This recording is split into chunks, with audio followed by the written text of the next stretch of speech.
इस वक्त हम मौजूद हैं पहाड़ी के अंदर। पहाड़ी के अंदर अभी हमारे साथ साजिद प्रधान जी हैं और हमारे साथ जलीस प्रधान जी। हमने एक कहावत सुनी थी कि हमेशा सच की जीत होती है और झूठ को हमेशा हारना पड़ता है, लेकिन आज वो हमने देख लिया। क्योंकि लगातार अगर बात करें लगातार 11 महीने से जो मामला चल रहा था, लेकिन आज उस मामले को साजिद प्रधान और शहनाज बानो के हक में अदालत ने दे दिया है। अब ऐसे में उनसे हम बातचीत करेंगे, उनसे हम जानेंगे, क्योंकि जिस तरीके से उनकी सच्चाई, उनकी ईमानदारी और उनकी मेहनत आज जिस तरीके से रंग लाई है और आज लोगों में एक खुशी का माहौल है। और जैसे वो यहाँ पर पहुँचे और जैसे ही उनको यहाँ पर पद दिया गया है तो लोगों ने उनका फूल मालाओं से जोरदार स्वागत किया है। तो चलिए उनसे पहले बातचीत कर लेते हैं। प्रधान जी के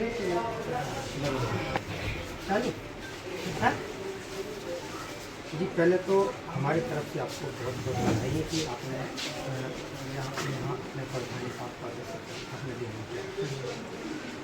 अच्छा, दूसरा सवाल ये बनता है कि जिस तरीके से जब आप यहाँ पर प्रधान, जब से पहले तो कांग्रेस सरकार, लेकिन अब यहाँ पर बीजेपी सरकार, तो क्या लगता है कानून में कोई बाधा वगैरह की सरकार?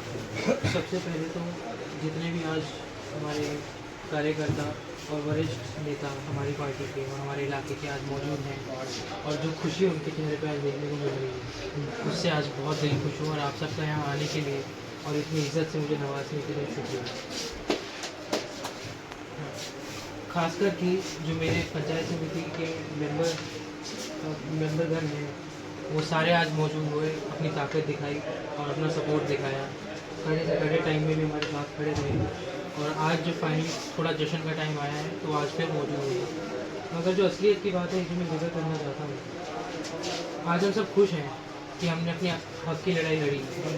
बेबुनियाद अनकॉन्स्टिट्यूशनल मेरे पे आरोप लगाए गए, उनको हम हरा कर आज वापस इस कुर्सी पे बैठे हैं। सबसे बड़ी जीत ये है, उन्होंने 1 साल पहले 2024 में मुझ पे ये यूनिलैटरल विदाउट एनी इन्वेस्टिगेशन, किसी भी जांच प्रक्रिया के बावजूद उन्होंने मुझे सस्पेंड किया यूनिलैटरली, रात भर में एक कागज़ के द्वारा। उसके बाद से आज तक कोई जांच नहीं हुई, कोई प्रूफ वो लेके नहीं आए हैं, ना उन्होंने कोई चर्चा करी है कि क्या गलत मैंने किया। उन्होंने सिर्फ मेरे पे सस्पेंशन ऑर्डर जारी करी। उसके बाद ऑनरेबल हाई कोर्ट के द्वारा हमने देखा कि मुझे न्याय मिला। कोर्ट ने मुझे वापस चार्ज लेने का आदेश दिया, सरकार को भी बोला कि मुझे आदेश तुरंत प्रभाव से वापस दिया जाए। मगर आप देखिए सरकार की मक्कारी, कितनी तानाशाह है ये सरकार। 1 साल हो गया उस बात को, मगर आज तक मुझे चार्ज लेने में ये डर नहीं आ रहा। क्यों? क्योंकि ये डरते हैं।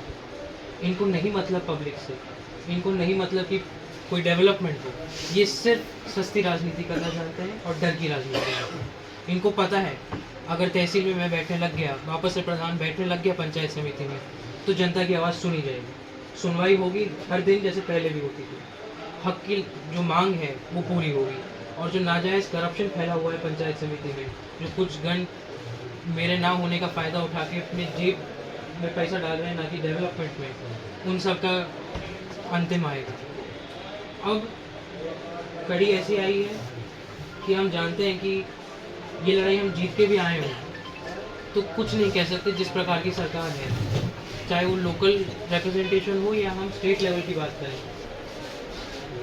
हम जानते हैं ये लोकतंत्र में विश्वास करते नहीं। हो सकता है महीने भर में, 2 महीने में ये वापस बौखला के मेरे को फिर ऐसे ही नाजायज़ सस्पेंड कर देगा, मुझे फिर न्यायालय के पास जाएगा। हमारी जनता को समझना पड़ेगा कि उनको किस तरह की लीडरशिप चाहिए, किस तरह का व्यक्ति वो चाहते हैं कि उनके हकों की लड़ाई लड़े और किस तरह के लीडर को वो भगाना चाहते हैं अपने इलाके से। हम देख सकते हैं पिछले 1.5 साल में राजनीति के नाम पर हर दुकान चली गई, सिर्फ दुकान चल रही। लोग अपने पैसा कमाने में लगे हुए हैं, मेवातियों पे अत्याचार हो रहे हैं। पुलिस स्टेशन में रोज़ हमारे मेवाती के कम्युनिटी के नौजवान लड़के पीटे जाते हैं, झूठे आरोपों में जेल डाला जाता है।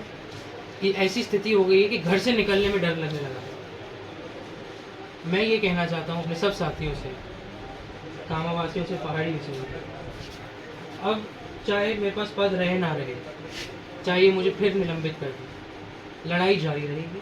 आपकी आवाज़ में उठाता रहूँगा निडर भाव से, और जो भी बात होगी आप मेरे पास आइए, निश्चिंत होकर आइए, अंतिम तक लड़ाई लड़ेंगे। बहुत बहुत